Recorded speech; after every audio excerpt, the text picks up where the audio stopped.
Nous avons été informés depuis hier d'un mouvement d'humeur à la maison d'arrêt et de correction de Ziguinchor. D'après les informations que nous avons reçues, 6 des 25 détenus qui ont été arrêtés, dont le dossier est lié à la crise casamançaise, ont entamé une grève de la faim pour dénoncer leur longue détention et leurs conditions dans les différentes prisons, parce qu'ils ont été arrêtés il y a de cela 3 ans ou bien 4 ans, déférés à la prison de Rebeuss. Ils ont été transférés il y a 6 mois de cela à la maison d'arrêt de Ziguinchor.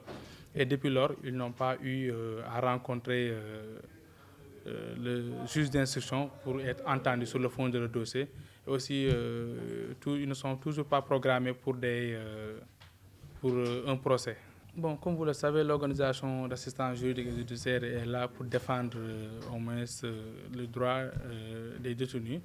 Donc, dans ce cadre, nous avons jugé nécessaire de faire au moins notre communiqué pour alerter le gouvernement, arrêter aussi le ministre de la Justice pour se pencher sur ces dossiers sensibles. Féliciter l'administration pénitentiaire parce que le directeur de la maison d'arrêt et de correction et l'inspecteur se sont rendus d'abord pour rencontrer les grévistes.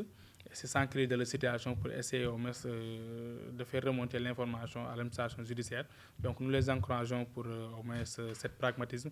Mais aussi l'objectif c'est de mettre en place au moins, inviter à l'État de mettre en place au moins un cadre d'échange pour essayer de discuter de ce problème et enfin d'en venir à une paix durable et définitive dans notre chère Casamance.